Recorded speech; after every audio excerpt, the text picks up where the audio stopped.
Afinal, o glúten faz bem ou não? Todo mundo precisa retirar o glúten da sua alimentação?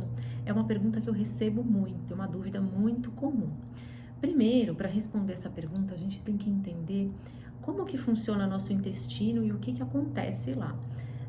O nosso intestino, ele tem uma barreira de proteção contra a entrada de diversas substâncias. Então, o nosso intestino, ele tem que ser um pouquinho permeável, ou seja, ele tem lá uma certa permeabilidade para passarem nutrientes e substâncias que precisam passar, porém, ele não está ali totalmente aberto para passar qualquer coisa que seja. Ele tem um filtro, ele tem uma seleção e ele tem também uma camada de proteção, uma camada de muco, que é para também impedir a entrada não só de toxinas, mas de bactérias, de substâncias indesejáveis para o nosso sangue, tá? Então a gente tem lá um tubo e o revestimento desse tubo tem essa barreira de proteção.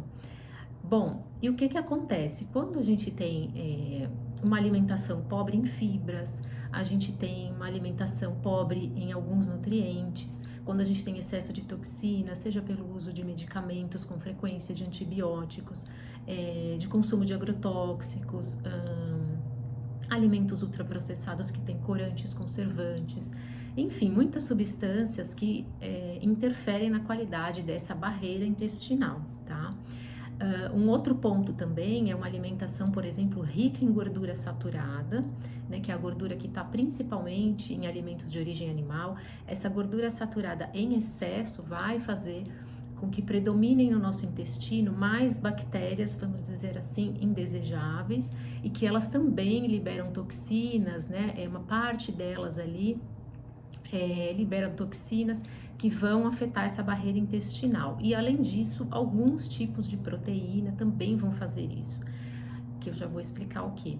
E aí que entra o glúten, né? Então, quando a gente tem todos esses fatores que eu mencionei, e mais, por exemplo, um consumo de glúten frequente, o que é o glúten? Para a gente fazer um parênteses aqui, o glúten é uma fração proteica do trigo, tá? Ele está presente não só no trigo, na cevada, no centeio, então é uma proteína presente, principalmente vamos falar no trigo, né, que é o mais consumido, e essa proteína, o que ela faz? Ela altera as junções das células do nosso intestino. A gente tem então as células do intestino que deveriam ser unidas, né, por algumas junções, como uns cintos que fazem essa união entre elas, como eu falei no início, permitindo uma passagem seletiva ali, né? Um certo filtro. Mas com todos esses fatores, e o glúten é um deles, o glúten também faz esse espaçamento entre as células do intestino, porque ele rompe, ele atrapalha ali as junções do intestino, e aí o seu intestino fica, vamos falar assim, hiperpermeável, né, ou com buracos maiores, e ali passam substâncias que não deveriam para sua corrente sanguínea. O que acontece quando passam essas substâncias, então, é que a gente tem um sistema imunológico e o sistema imunológico está lá vigilante e ele entende aquilo como um corpo estranho. Se entrou um corpo estranho, uma proteína mal digerida, uma toxina, uma proteína grande, enfim, ele vai entender que ele precisa agir, que ele precisa responder e proteger o corpo.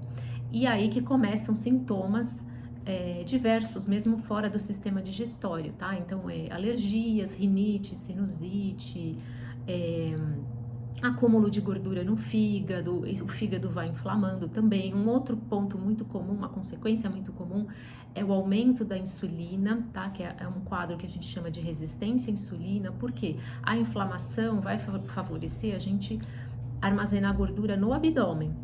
Quanto mais a gente tem gordura no abdômen, essa própria gordura do abdômen, ela por si só faz a liberação de substâncias inflamatórias, ou seja, é um círculo vicioso, e aí você produzindo mais inflamação, você tem mais resistência à insulina, ou seja, você tem a insulina e a insulina daí não age direito, ela não recolhe o açúcar que ela deveria pegar do sangue e mandar para dentro da célula, ela não faz isso adequadamente.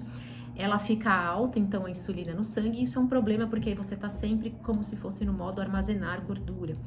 e aí armazenando gordura abdominal, tá? Então essa é uma das consequências. Então por isso que a maioria das questões que vocês buscam, né, nos atendimentos, como por exemplo o emagrecimento, controle da glicemia, do diabetes, doenças autoimunes, muitas vezes problemas de pele, psoríase, dermatites, tem a ver com esse início lá no intestino, tá? Na verdade, praticamente quase todas as doenças que a gente tem começam ali no intestino por conta desse início da inflamação ser ali, de coisas que vão passando e que vão acionando o nosso sistema imunológico.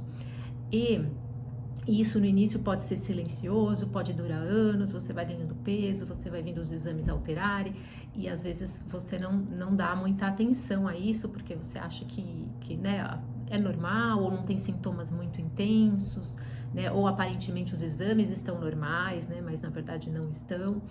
Então, voltando lá à questão do glúten, o glúten acaba sendo esse agressor do epitélio intestinal, né, desse revestimento lá do nosso intestino. Então, se ele é um agressor, a gente deveria sim não ter como costume consumir alimentos com glúten, né? Ou seja, no nosso dia a dia, em maior quantidade, não ter.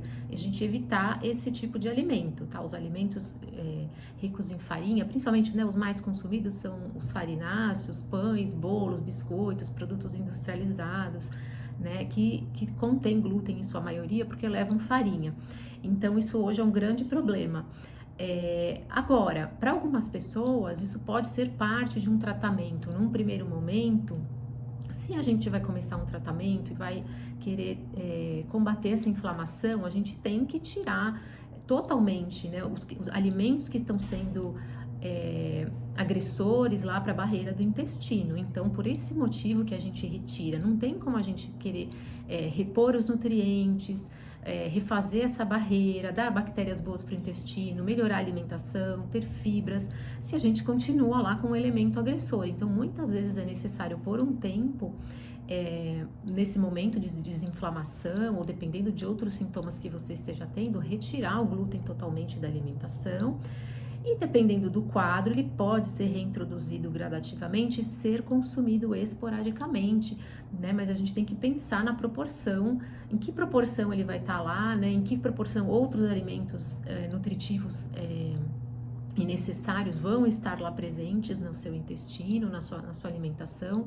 Tá? Então tudo é uma questão de analisar quadro a quadro, mas a gente pode pensar perante essa explicação que eu dei, o que o glúten faz no intestino, por que ele é prejudicial, e sim, o glúten acaba fazendo isso com todas as pessoas, tá? Tem dependendo da suscetibilidade genética, você pode ter um estrago maior ou um estrago menor, mas o glúten faz esse dano às junções que mantém ali as células do intestino íntegras, né, e juntas, formando a barreira de proteção. Então ele acaba contribuindo para criar esse quadro que a gente chama de hiperpermeabilidade intestinal ou leaky gut, né, que é como se fosse um vazamento e você tem lá esse intestino furado, tá? Então, espero que eu tenha contribuído aí para esse entendimento, né? Não é frescura a questão do glúten, tem muito estudo, muita evidência científica, sim, e na prática a gente percebe, né, todos os efeitos na saúde em diversos quadros, não só no emagrecimento, em controle de glicemia, mas em inflamações intestinais, em quadros de dificuldades digestivas, refluxo, síndrome do intestino irritável, gases, enfim, a gente consegue ter uma melhora bem significativa dos sintomas e de coisas sintomas que aparentemente não estão ligados, né, como sintomas respiratórios, de muco, sinusite, rinite, olho coçando, coceira nos olhos, lacrimejando, enfim, são vários os sintomas e a gente consegue ter uma melhora quando a gente tira esses elementos agressores, tá? Então, espero que tenha contribuído para esclarecer essa dúvida que é bastante comum e espero ver vocês aqui mais vezes.